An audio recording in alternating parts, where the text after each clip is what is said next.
me that I'm not as strong as I was thought to be. The focus of my gaze is now above,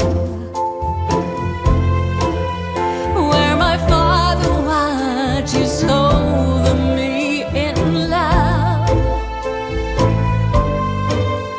How could I have been so blind to your providential care? Now that you've become my Lord, I can see you everywhere.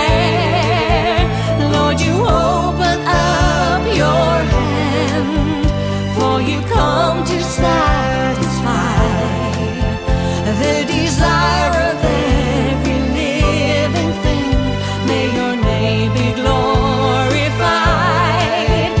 Yes, you open up your hand, for you come to satisfy the desire of each and every living thing.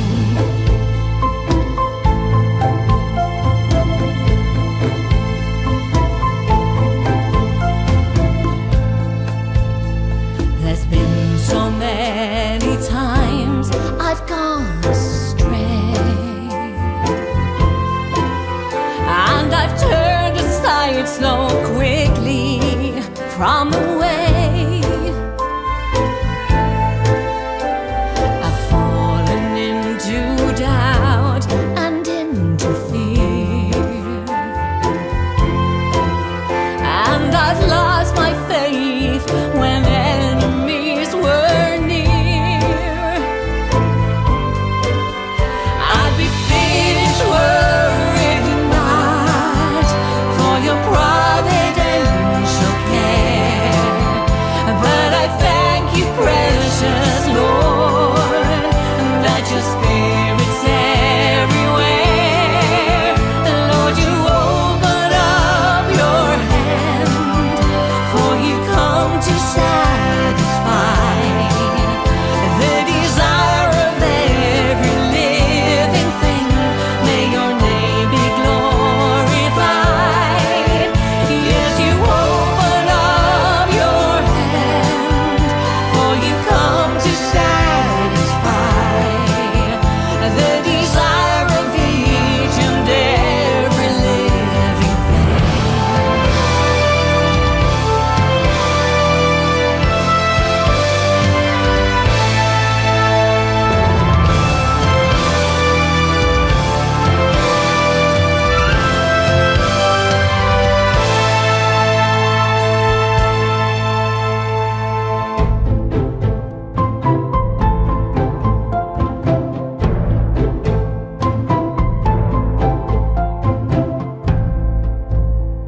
And as I travel on this pilgrim way,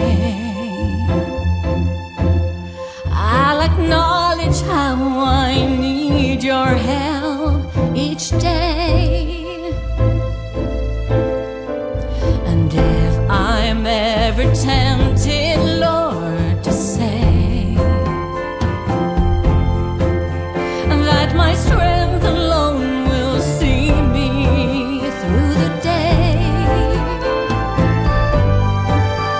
help me not to be so blind to your providential care, or give sight unto my eyes, so I see you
There are so many things in life that vie for our attention. So many amusements. Just think.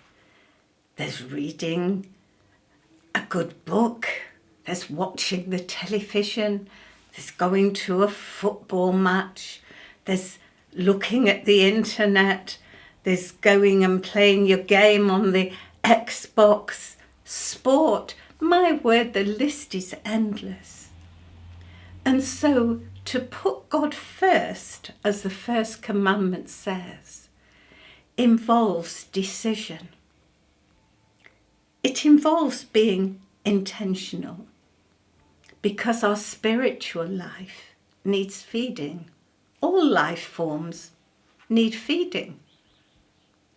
And so I want to just use an example that in the Old Testament, as the Israelites were in the wilderness, every single day during 40 years, the Lord rained down manna from heaven.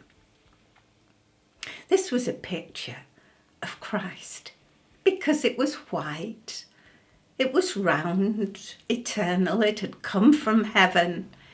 It had a shine to it, and it was sweet, like honey to the taste.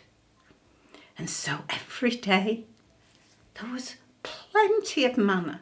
Everyone of those couple of million people could take as much as they wanted, and there'd still be some left. But they needed to intentionally go, pick up the manna, and take the time to enjoy it, to eat it, to feed on it. And so we need to make that decision every day. There's as much of Jesus as we want. He is the bread of life.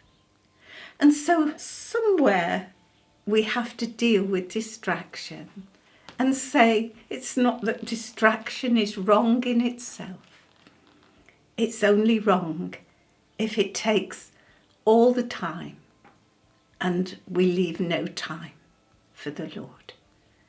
So be intentional in seeking the Lord and be careful about distraction.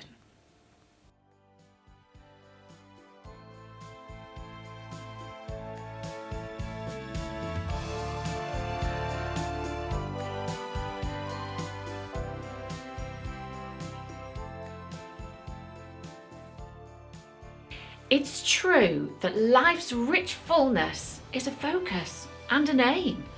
For most, we strive for something, though that seldom has a name. We get caught up in living and forget the living for. This pitfall is a classic and one we should not ignore. The rat race beckons almost all, and hollow though it is, it throws distractions hard and fast and clouds your purposes. So be wise and always mindful to take in your daily bread. Make sure your fleeting pleasures don't fill up your life instead.